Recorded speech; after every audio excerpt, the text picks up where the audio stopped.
have you read Kalisa Wing's books titled, What is White Privilege?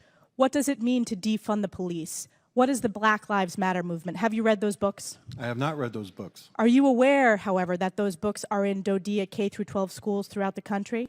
I do not know, I can't say with certainty, I do not know that they are in those libraries at all, or if they have been, or if they are now. Well, they are. Do you think that's appropriate? I don't know for a fact that they are. They are. I'm telling you they are. That's why I asked you the question. You should know. You're a DoD official. I'm informing you. You should know the answer that they are available. Well, and one reason you should know that is because in her own presentation as a DoD employee at a DoDEA summit, she stated, quote, "My passion work is dismantling disparate discipline systems, and I am hugely passionate about dismantling the school-to-prison pipeline. I've written a book, Promises and Possibilities, Dismantling the School-to-Prison Pipeline." Shameless plug. That's her words, end quote. So while conducting her official duties as a DoDEA employee, she advertised not only her personal social media accounts, which included this tweet, her personal websites, but she advertised her personal books.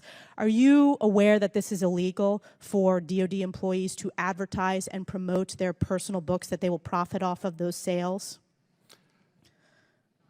Again, this was a book that she wrote in a personal matter. It was on her personal tweet, I guess, from what I understand. No, it wasn't on a personal tweet. Saying? It was at a DoD summit. In her capacity presenting as a DoD official, she promoted her book, and in fact, she stated this is a shameless plug for her book.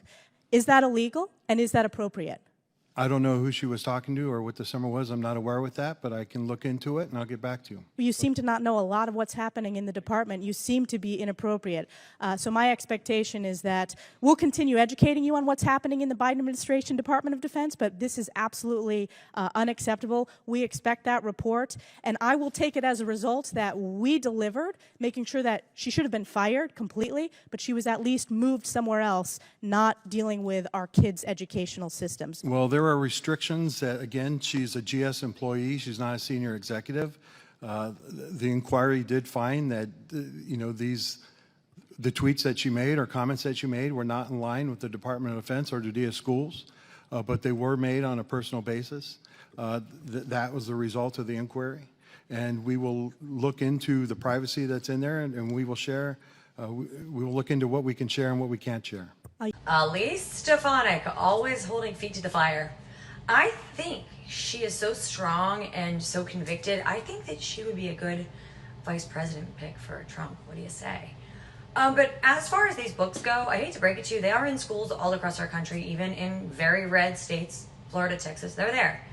And you got to pay attention to what your kids are learning in school. But the bigger point is these sort of diversity, equity, inclusion, white fragility, you know, enslaved people if you're a certain color, oppressor if you're another color. These programs, you know, the pendulum swung maybe in the last year or so all the way over here to insanity. And I do believe it's leveling out, because all these programs are doing are dividing children and young people.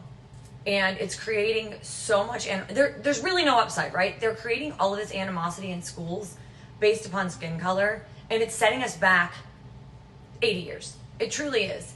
And you're seeing that things got so out of control. The parents left, right, and center have said, can you just teach my kids? Enough with the pandering, enough with the race baiting. And I pray and I hope and I truly believe, having studied this and investigated this and watched this happen, that everyone is pretty fed up because they just want their children to learn. And kids, let's face it, are not learning. So when these people just cover and say, I don't know for a fact that book's in the school, let's be real honest. These books are in the schools and they're not helping anybody. No one is benefiting from these books other than to create division, confusion, and hatred. So let's get them out and let's tell our kids to love one another, not focus on their skin color.